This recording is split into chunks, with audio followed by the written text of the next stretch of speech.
ದೇವರ ಆಶೀರ್ವಾದದಲ್ಲಿ ಇರೋದಾಗಿದ್ರೆ ಒಂದು ಸಾರಿ ಆಮೇಲೆ ಎಂದಾಗ ಹೇಳ್ತೀರಾ? ಇದು ಸಮೃದ್ಧಿಯ ವರ್ಷ, ದ ಇಯರ್ ಆಫ್ ರೆಸ್ಟೋರೇಷನ್, ಪುನರ್ಸ್ಥಾಪನೆಯ ವರ್ಷ. ನಾನು ನಂಬ್ತೀನಿ ನಿಮ್ಮ ಸಂಬಂಧಗಳು, ನಿಮ್ಮ ಆರ್ಥಿಕ ಪರಿಸ್ಥಿತಿ, ನಿಮ್ಮ ಜೀವಿತ, ನಿಮ್ಮ ಆರೋಗ್ಯ ಎಲ್ಲವನ್ನ ದೇವರು ಪುನರ್ಸ್ಥಾಪಿಸಿ ಕೊಡ್ತಾ ಇದ್ದಾನೆ, ಕೊಡ್ಲಿಕ್ಕಿದ್ದಾನೆ, ಉದ್ಧರಿಸ್ಲಿಕ್ಕಿದ್ದಾನೆ. ಅದನ್ನು ಮೇಲಿಂದ ಮೇಲೆ ನಮಗೆ ಜ್ಞಾಪಕ ಮಾಡಿ ಕೊಡೋದ್ರಲ್ಲಿ ನನಗೆ ಬೇಸರಿಕೆ ಇಲ್ಲ, ಯಾಕೆಂದರೆ ದೇವರು ಪುನರ್ಸ್ಥಾಪನೆ ದೇವರಾಗಿದ್ದಾನೆ. ಆಮೇನ್, ಆಮೇನ್. ಒಂದು ಬಹುಶಃ ಒಂದು ಕೆಲವು ವಾರಗಳ ಹಿಂದೆ ಒಂದು ನಡೆದಂಥ ಚಿಕ್ಕ ಘಟನೆಯನ್ನು ವಾಕ್ಯದ ಜೊತೆಗೆ ನಾನು ನಿಮ್ಮ ಜೊತೆಗೆ ಸ್ವಲ್ಪದರಲ್ಲಿ ಬೋಧಿಸೋದಿಲ್ಲ, ಇವತ್ತು ಸಾಕ್ಷಿಯಾಗಿ ಹಂಚಿಕೊಳ್ತೀನಿ. ಯಾಕಂದರೆ ಈ ಘಟನೆಯಿಂದ ನನ್ನ ಜೀವಿತದಲ್ಲಿ ನನಗೆ ತುಂಬ ಆಶೀರ್ವಾದ ಉಂಟಾಯಿತು. ಆಮೇಲೆ ಪ್ರತಿ ವಾರದ ಹಾಗೆ ನಾನು ಬೋಧಿಸ್ಲಿಕ್ಕಿಲ್ಲ, ಆದರೆ ಈ ಒಂದು ಸಾಕ್ಷಿ, ಅದಕ್ಕೆ ಪೂರಕವಾಗಿರುವಂಥ ವಾಕ್ಯ, ಕೀರ್ತನೆಯಲ್ಲಿ ಓದಿಕೊಳ್ಳುವಂಥ ವಾಕ್ಯ ನಿಮ್ಗೆ ಕೊಡ್ತೀನಿ. ಅದು ಸಂಪೂರ್ಣವಾಗಿ ಆಶೀರ್ವಾದಕರವಾಗಿ ನನಗೆ ಮಾರ್ಪಟ್ಟದರಿಂದ ನಾನು ನಿಮ್ಮೊಂದಿಗೆ ಅದನ್ನು ಹಂಚಿಕೊಂಡು ನೀವು ಆಶೀರ್ವಾದದಲ್ಲಿ ನಡೆಯತಕ್ಕದ್ದೆಂಬುದಾಗಿ ನನಗೆ ಯೋಗ್ಯವಾಗಿ ಅನಿಸಿದ್ರಿಂದ ಈ ವಾಕ್ಯವನ್ನು ನಾನು ತರ್ತಾ ಇದ್ದೇನೆ. ಕಳೆದ ಕೆಲವು ದಿನಗಳ ಹಿಂದೆ ಅನಾರೋಗ್ಯದ ನಿಮಿತ್ತವಾಗಿ ನನಗೆ ಆ ರವಿವಾರ ನಾವು ಗೋವಾಗೆ ಹೋಗ್ತಾ ಇದ್ದಿಲ್ಲ. ಆ ರವಿವಾರ ನಾನು ಸುಮ್ಮನೆ ಚೇಷ್ಟೆಯಾಗಿ ತಮಾಷೆಯಾಗಿ ರವಿ ಅಣ್ಣವ್ರನ್ನ ಟಾರ್ಗೆಟ್ ಮಾಡಿದೆ. ಆ ರಾತ್ರಿ ನೆನಪಿದೆ, ಆ ಬೆಳಗಿನ ಜಾವ ಆರಾಧನೆ ನಾನು ಹೇಳಿದೆ, ರವಿ ಅಣ್ಣವ್ರಿಗೆ ಮೊದಲೇ ಗೊತ್ತಿದ್ರೆ ಇವತ್ತು ರಾತ್ರಿ ನನ್ನನ್ನು ಹೊರಗೆ ಕರ್ಕೊಂಡು ಹೋಗ್ತಾ ಇದ್ರು. ಅವತ್ತು ರಾತ್ರಿ ಕಾಲ್ ಬಂತು, ಅವತ್ತು ಸಾಯಂಕಾಲ ಕಾಲ್ ಬಂತು ರವಿ ಅಣ್ಣದಿಂದ. ಅಣ್ಣ, ನೀವು ಸ್ಟೇಜಿಂದ ಹೇಳಿದ್ದೀರಂತಲ್ಲ, ಸಂಡೇ ನಮಗೆ ಸಿಕ್ಕೋದೇನೇ ಇಲ್ಲ, ಇದೊಂದು ಸಂಡೇ ನೀವು ಇದ್ದೀರಾ, ಊಟಕ್ಕೆ ಬರಬೇಕು ಅಂತ ಕೇಳ್ತಾ ಇದ್ದೀರಾ? ಅಲ್ಲಿ ಒಂದು ನನಗೂ ಮೊದಲನೇ ಅನುಭವ, ಒಂದು ಸುಂದರವಾದಂಥ ಅನುಭವ ಅಲ್ಲೇ ಉಂಟಾಯ್ತು. ನಾವು ವಿ ಟುಕ್ ಅ ಟೇಬಲ್, ನಾವು ಕೂತ್ಕೊಂಡ್ವಿ. ಅಲ್ಲಿ ಕೂತ್ಕೊಂಡಾಗ ನಾವು ಮಾತಾಡ್ತಾ, ನಾವು we are having a fellowship ಅನ್ಯೋನ್ಯತೆಯಲ್ಲಿದ್ವಿ. ನಮ್ಮ ಪಕ್ಕದ ಟೇಬಲ್ನಲ್ಲಿ ಯಾರೊಬ್ರು ಕೂತ್ಕೊಂಡಿದ್ರು. ನಾವು ಪಕ್ಕದ ಟೇಬಲ್, ನಾನು ಇದನ್ನು ಹೇಳಲಿಕ್ಕೆ ನಾನು ಕರ್ತನ ಜೊತೆ ತುಂಬ ಹೊಡೆದೆ, ನಾನು ಬೇಡ ಬೇಡ ಬೇಡ ಅಂತ. ಆದರೆ ದೇವರ ಆತ್ಮನ ಒಂದು ಸಂಗತಿಯನ್ನು ಪುರಾವೆಯಾಗಿಯೂ ಸಾಕ್ಷಿಯಾಗಿ ಹೇಳಲೇಬೇಕೆಂಬುದಾಗಿ ಬಯಸೋದಕ್ಕೆ ಕಾರಣ ಏನಂತಂದರೆ, ಕ್ರೈಸ್ತರನಾದ ನಾವು, ವಿಶ್ವಾಸಿಗಳಾದ ನಾವು, ನಮ್ಮ ಕೆಲವೊಂದು ಕ್ರೈಸ್ತ ವಾಕ್ಯದಿಂದ ನಡೆದುಕೊಳ್ಳಬೇಕಾದಂಥ ಕೆಲವೊಂದು ರೀತಿಗಳನ್ನು ನಾವು ಬಿಡ್ತಾ ಇದ್ದೀವಿ. ಅದು ಕರ್ತನಿಗೆ ಮೆಚ್ಚುಗೆ ಅಲ್ಲ. ಆಮೇನ್. ಮೊದಲದಾಗಿ ನಾನು ರವಿ ಅಣ್ಣವ್ರಿಗೆ ತುಂಬ ಕೃತಜ್ಞನಾಗಿದ್ದೇನೆ ಫಾರ್ ದ ವಂಡರ್ಫುಲ್ ಟ್ರೀಟ್. ಆ ರಾತ್ರಿ ನಾವು ಕೂತ್ಕೊಂಡು ಊಟ ಮಾಡುವಾಗ ನಮ್ಮ ಪಕ್ಕದ ಟೇಬಲ್ಗೆ ಒಬ್ಬ ವ್ಯಕ್ತಿ ಕೂತ್ಕೊಂಡಿದ್ದಾನೆ. ಅವನನ್ನು ನೋಡಿದರೆ ಅವನು ಲೇಬರ್ ಕ್ಲಾಸ್, ಅಂದರೆ ಬಹುಶಃ ಗೌಂಡಿ ಕೆಲಸನೋ ಅಥವಾ ಏನೋ ಲೇಬರ್ ಕ್ಲಾಸ್ ಮಾಡ್ಕೊಂಡಿರೋನು. ಚೆನ್ನಾಗಿ ಡ್ರೆಸ್ ಏನೋ ಅಷ್ಟು ಚೆನ್ನಾಗಿಲ್ಲ.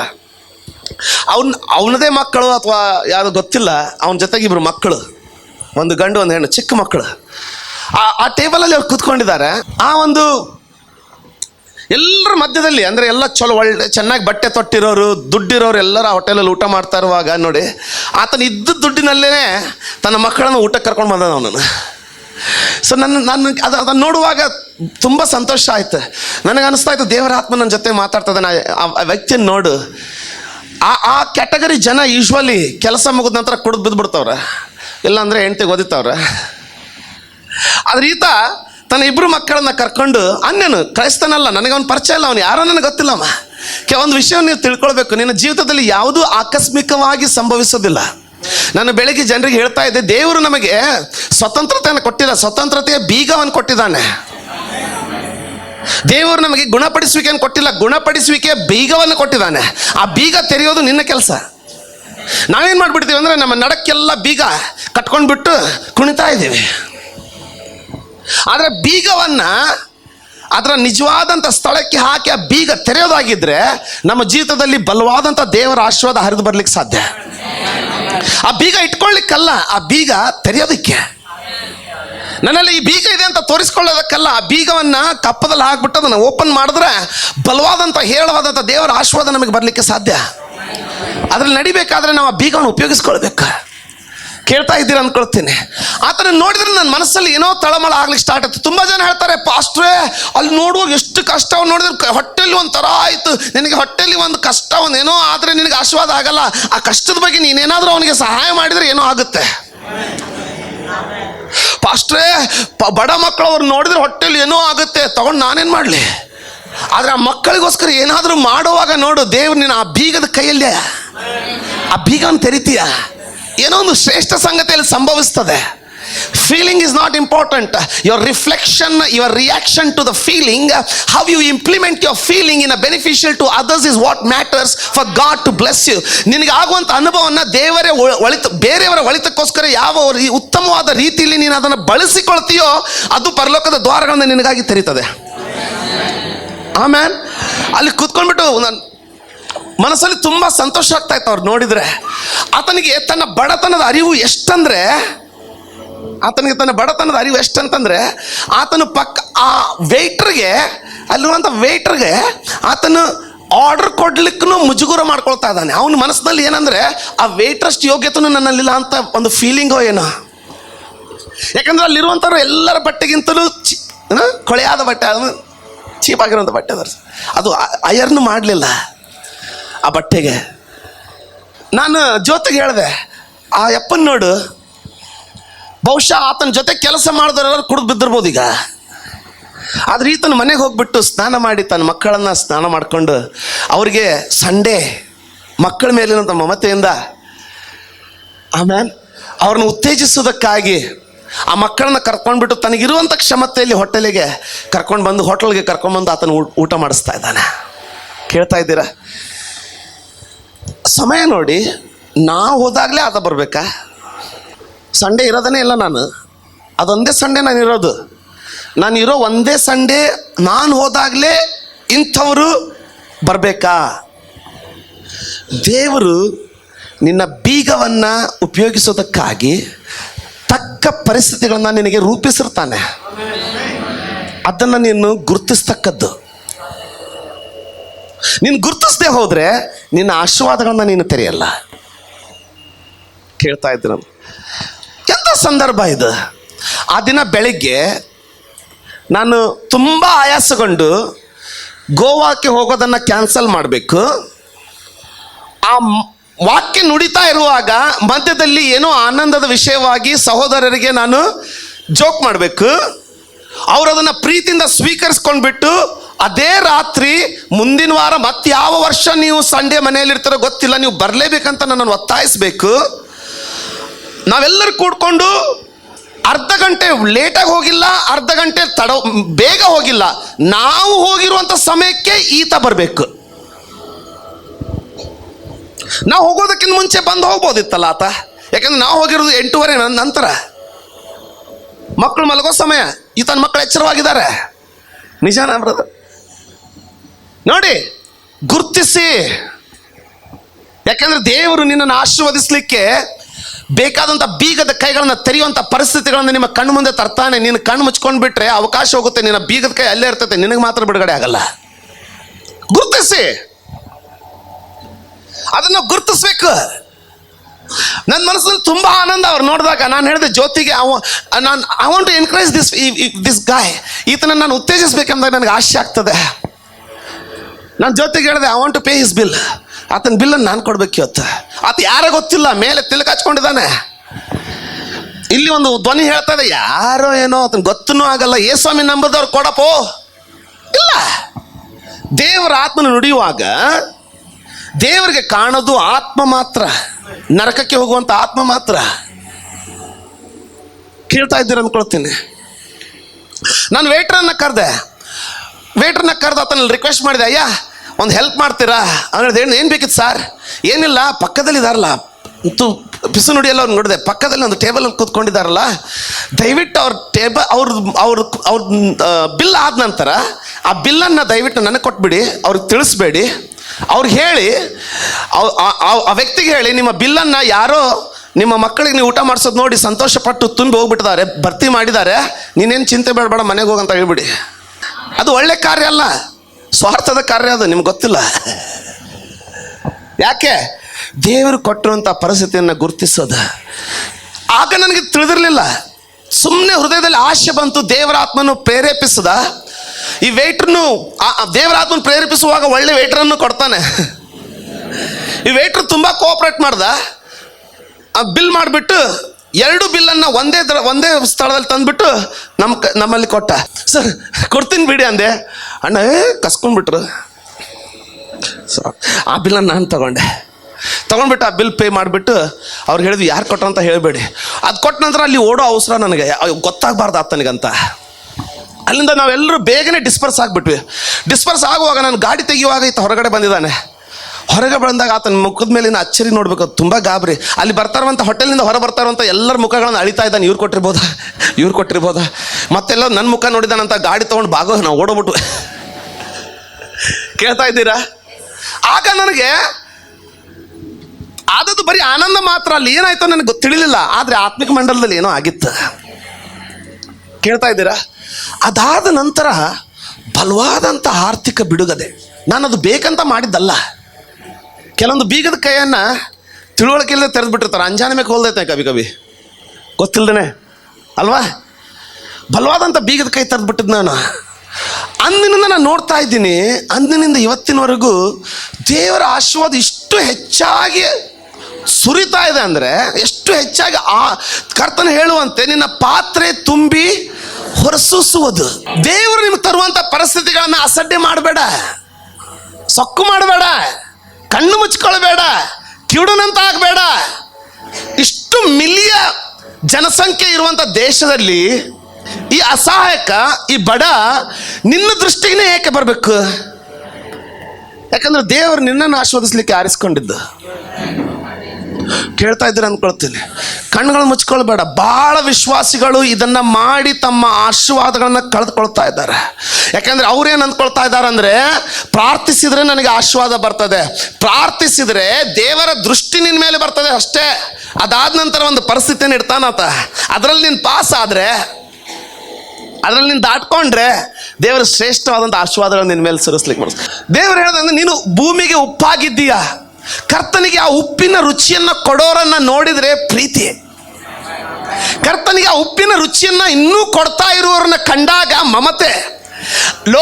ಅವನನ್ನು ಆಶೀರ್ವದಿಸ್ರು ಅಂತ ಹೇಳ್ತಾನೆ ದೂತರಿಗೆ. ಏನು ರಿಂಗ್ ಕೂತಿದ್ರ? ಕೇಳ್ತಾ ಇದ್ದೀರಾ? ಯಾಕೆ? ಇವರು ಬರೀ ಓದಿ ಸಭೆಯಲ್ಲಿ ಚಪ್ಪಾಳೆ ತಟ್ಟಿ ಹೋಗೋರಲ್ಲ, ಭೂಮಿಯಲ್ಲಿ ಉಪ್ಪಿನ ರುಚಿಯಾಗಿ ಜೀವಿಸೋರು. ಅಂಥವರಿಗೆ ದೇವರ ಆಶೀರ್ವಾದವನ್ನು ಆತನು ಹೇಳುವಾಗಿ ಇಟ್ಟಿದ್ದಾನೆ. ಆ ವಾಕ್ಯವನ್ನು ನಿಮ್ಗೆ ತೋರಿಸ್ತೀನಿ, ಬೇಗನೆ ತೋರಿಸ್ಲಿಕ್ಕಿದ್ದೀನಿ. ನಿಮ್ಗೆ ಎಷ್ಟು ಜನರಿಗೆ ಇದು ತಿಳಿದು ಬರ್ತದೋ, ಅರ್ಥ ಆಗ್ತದೋ ಗೊತ್ತಿಲ್ಲ. ಆದರೆ ಒಂದು ಸಂಗತಿ ನಿಮಗೆ ಹೇಳ್ತೀನಿ, ನೀನು ಇದನ್ನು ಅರ್ಥ ಮಾಡಿಕೊಳ್ಳೋದಾಗಿದ್ರೆ ತುಂಬ ಆಶೀರ್ವಾದದ ನಿಧಿ ಆಗ್ತೀಯ. ಆದರೆ ಈ ಘಟನೆ ಆದ ನಂತರ ಒಂದು ನಾನು ಅಬ್ಸರ್ವ್ ಮಾಡಿದೆ, ಏನೋ ಒಂದು ಬಲವಾದಂಥ ಬದಲಾವಣೆ ಉಂಟಾಯ್ತು. ನಾನು ಅದನ್ನು ಆಶಿಸಿರಲಿಲ್ಲ, ನಾನು ಅದನ್ನು ಯೋಚಿಸಿರಲಿಲ್ಲ, ನಾನು ಅದರ ಹಿಂದೆ ಓಡ್ಲಿನೂ ಇಲ್ಲ. ಫ್ರೈಡೆ ಬರ್ತ್ಡೇ ಮುಗಿದಿದೆ, ಆ ಸಂಡೇ ನಾನು ಹೋಗಲಿಲ್ಲ ನೋಡಿ. ಆ ಸಂಡೇ ನಾನು ಹೋಗಲಿಲ್ಲ, ಯಾಕಂದ್ರೆ ಅವಾಗಲೇ ನನಗೆ ಅನಾರೋಗ್ಯದಿರೋದು. ಅರ್ಥ ಆಯ್ತಾ? ಆ ಸಂಡೇ ಈ ಘಟನೆ ಆಗಿರೋದಲ್ಲಿ ಹೋಟೆಲಲ್ಲಿ. ಆದರೆ ಫ್ರೈಡೆ ಬರ್ತ್ಡೇ ಮುಗಿದಿದೆ, ಸಂಡೇ ನಾನು ಮರಳಿ ಹೋಗಲಿಲ್ಲ. ಫಾಲೋಯಿಂಗ್ ಸಂಡೇ, ನೆಕ್ಸ್ಟ್ ಸಂಡೇ ನಾನು ಹೋಗಿದ್ದೀನಿ. ಇನ್ನೂ ಇವ್ರು ಬರ್ತ್ಡೇ ಇಟ್ಕೊಂಡು ಕುಂತ. ನಾನು ಅಂದ್ಕೊಂಡು ಇವ್ರಿಗೇನಾಯ್ತು, ನನಗಿದು ಜ್ಞಾಪಕ ಬರಲಿಲ್ಲ. ಮೊನ್ನೆ ಒಂದು ವಾರದ ಹಿಂದೆ ನಾನು ಪ್ರಾರ್ಥಿಸ್ತಾ ಇದ್ದಾಗ ದೇವರಾತ್ಮನು ಇದನ್ನು ಜ್ಞಾಪಕ ಮಾಡಿಕೊಟ್ಟ. ನನಗಿದು ಜ್ಞಾಪಕನೂ ಇರಲಿಲ್ಲ. ಇದಕ್ಕೂ ಅದಕ್ಕೂ ಸಂಬಂಧ ಇದೆ ಅಂತ ನಾನು ಯೋಚಿಸಿರ್ಲೂ ಇರಲಿಲ್ಲ.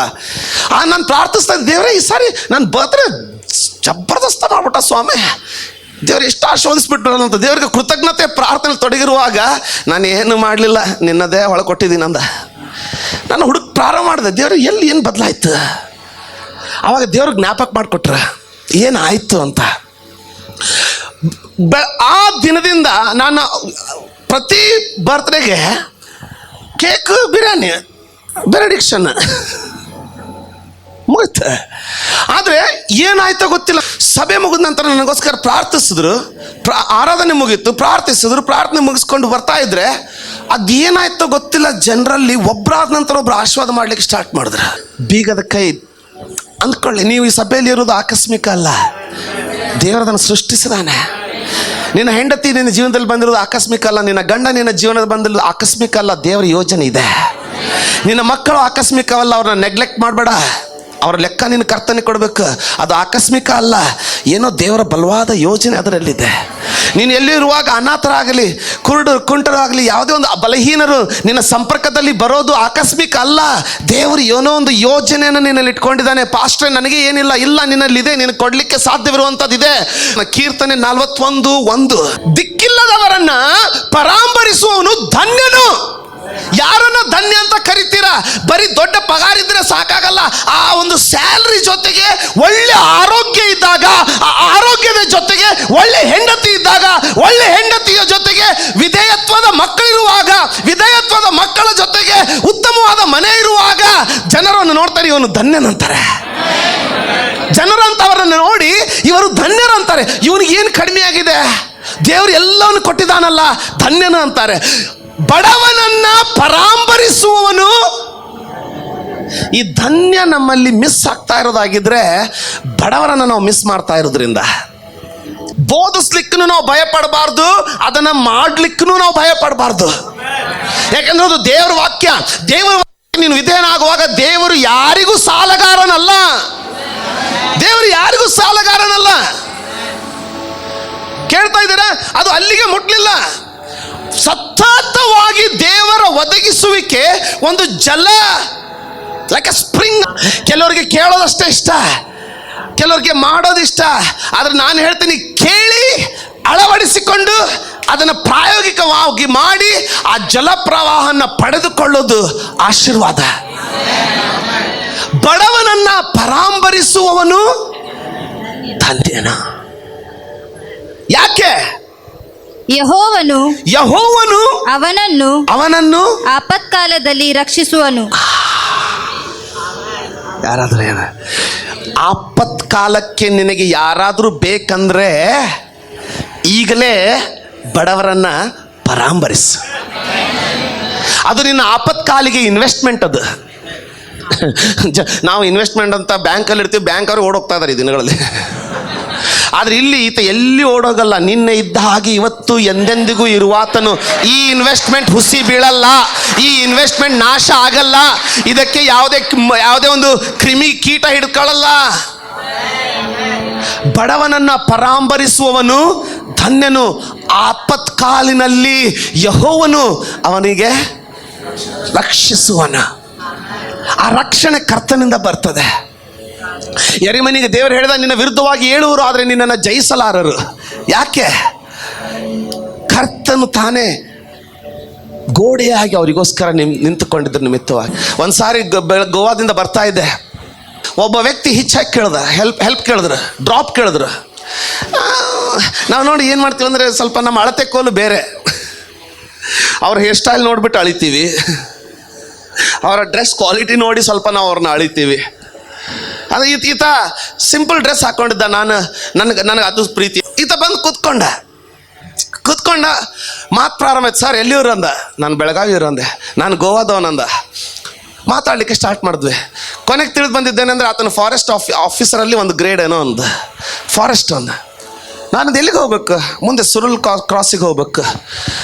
ಅಲ್ಲಿನ ಸರ್ ನೀವು ಅಲ್ಲಿ ಒಳಗಡೆ ವಾಟರ್ ಫಾಲ್ಸಿಗೆ ನನ್ನನ್ನು ಡ್ಯೂಟಿಗೆ ಹಾಕಿದ್ದಾರೆ. ಫಾಲ್ಸ್ ಇದೆಯಾ ಒಳಗಡೆ? ಹೌದು ಸರ್, ಅಲ್ಲಿ ನಿಲ್ಲಿಸ್ಬಿಡಿ, ನಿಮ್ಮನ್ನು ತೋರಿಸ್ತೀನಂದ. ಈಗ ಬೇಡ ಬಿಡಿ ಅಂದೆ. ಬಂದ್ವಿ, ಸುರಲ್ ಕ್ರಾಸಿಗೆ ಬಂದ್ವಿ. ಸರ್ ಇಲ್ಲೇ ಬಿಡಲ್ಲ, ಒಳಗಡೆ ಬರಲ್ಲ ಬಂದೆ. ಸರ್ ಅವ್ರನ್ನ ಕೇಳಿದೆ ಒಳಗಡೆ ಬರಲ್ಲ ಅಂತ. ನೀವು ನೋಡಿ, ಅರ್ಧಕ್ಕೆ ಬಿಟ್ಟು ಹೋಗೋರು ಆಗಬೇಡ್ರಿ. ಮುಂದಿನ ಸಾರಿ ಅವ್ನಿಗೆ ಯಾರಾದರೂ ಯೇಸು ಸ್ವಾಮಿ ಬಗ್ಗೆ ಹೇಳಿದ್ರೆ ಅವ್ನಿಗೆ ಅನಿಸ್ಬೇಕು, ಅವತ್ತು ಡ್ರಾಪ್ ಕೊಟ್ಟವನು ಕ್ರಿಶ್ಚಿಯನ್ ಆಗಿರ್ಬೋದಾ.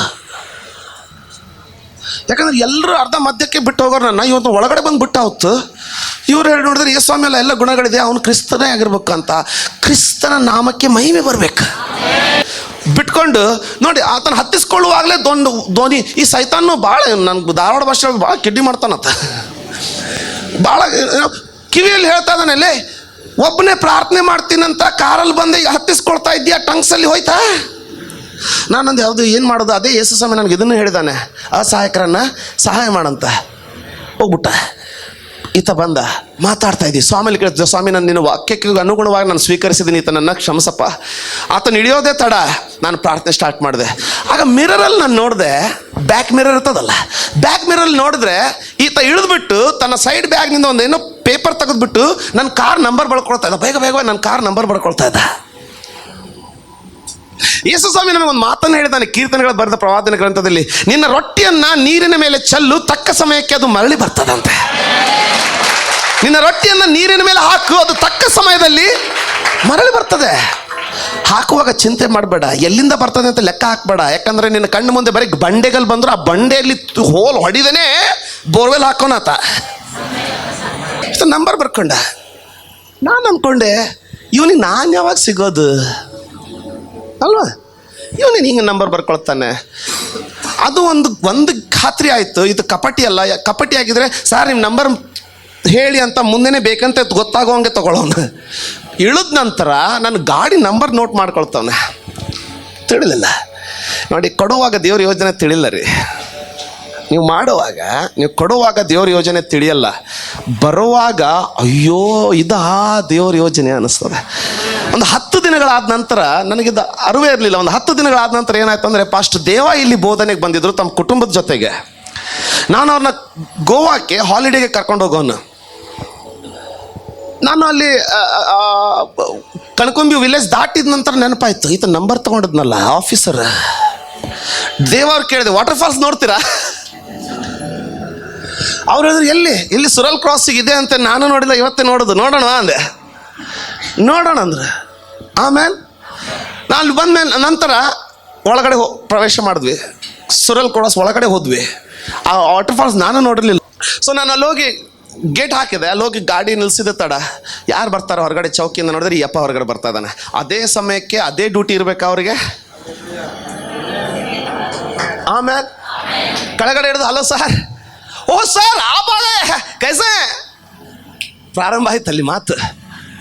ನಾಳೆ ಫೀಸ್ ಎಷ್ಟು? ಸರಿ ಕ್ಯಾಶ್ ಸರ್, ಶರ್ಮಿಂದಿಗೆ ಕರ್ತೆ ಗೇಟ್ ತೆಗಿಯೋ ಅಂತ ಗಾಡಿಗಳಿದ್ರೆ ಹಾಕೊಂಡು ಹೋದ್ವಿ. ಗಾಡಿ ಒಳಗಡೆ, ಗಾಡಿ ಹೊರಗೆ ಹಚ್ಬೇಕು, ಗೇಟ್ ತೆಗೆದ್ಬಿಡ್ತು. ನನಗೆ ಇವ್ರು ಫಾರೆಸ್ಟ್ ಆಫೀಸರ್ ಈತ ಫಾರೆಸ್ಟ್ ನನ್ನ ಅನ್ನಿಸ್ತಾ ಐತೆ.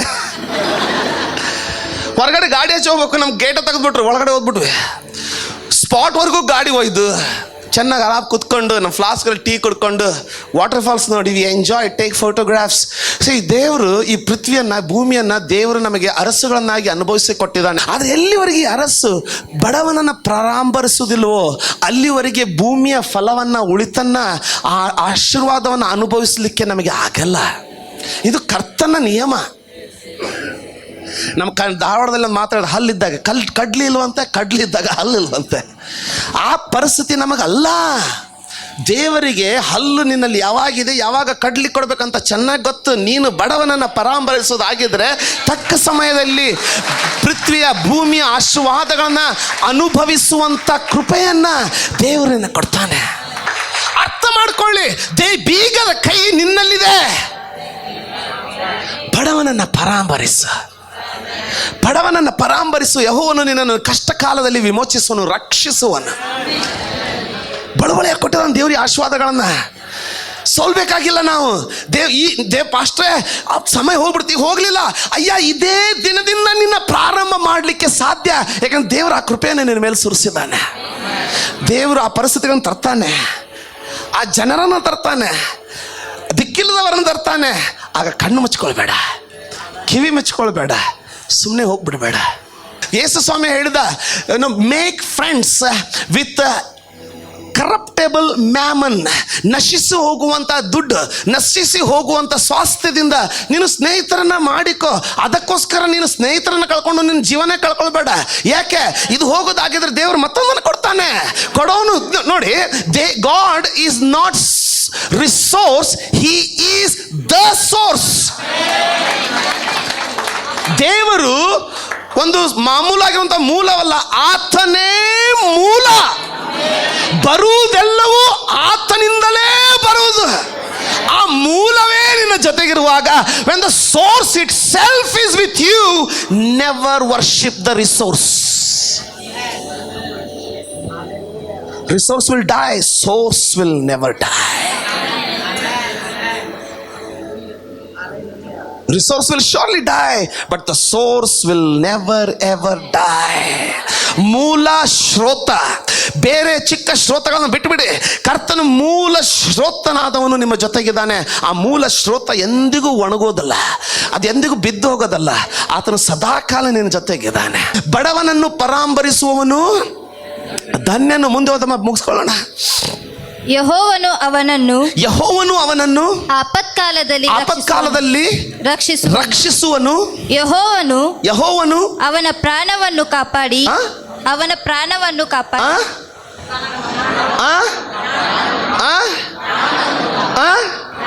ಸ್ವಲ್ಪ ಕ್ಯಾನ್ಸರ್ ಆಗಿದ್ರೆ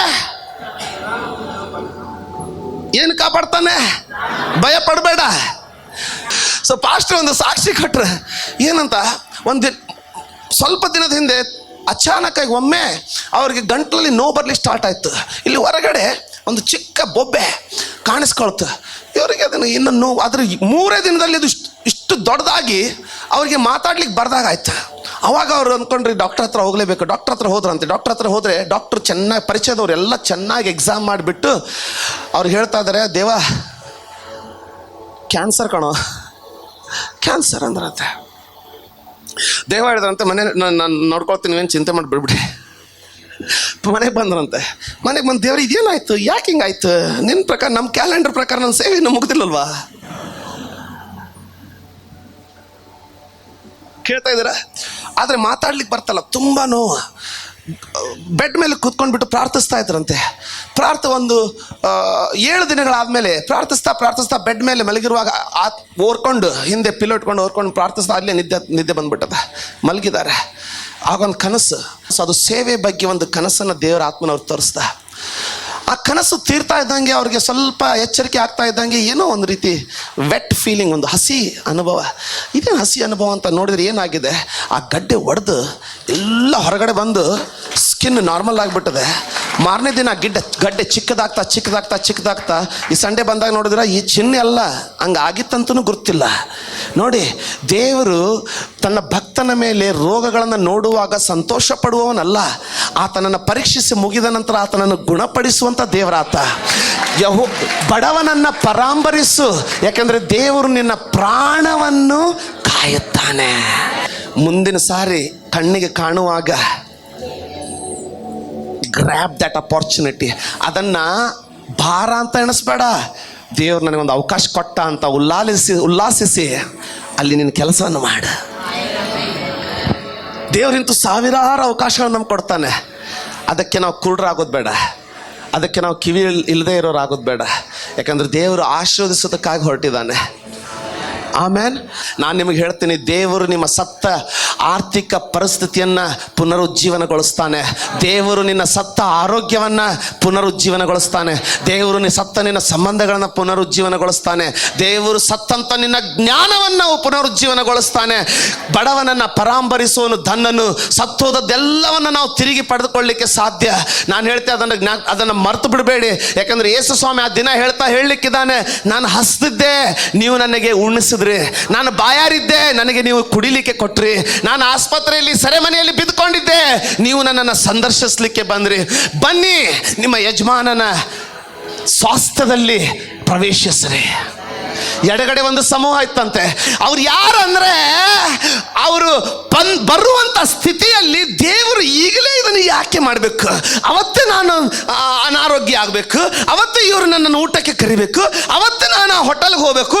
ಈ ಅಪ್ಪ 1 ಗಂಟೆ ಮುಂಚೆ ಬಂದು ಹೋಗಿಲ್ಲ, 1 ಗಂಟೆ ನಂತರ ಬಂದಿಲ್ಲ, ನಾನು ಕೂತ್ಕೊಂಡಾಗಲೇ ನನ್ನ ಪಕ್ಕದಲ್ಲಿ ಬಂದು, ಅಯ್ಯೋ ಇದು ಸುವರ್ಣಾವಕಾಶ, ಇದು ದೇವರ ಹೊರತು ಬೇರೆ ಏನು ಅಲ್ಲ.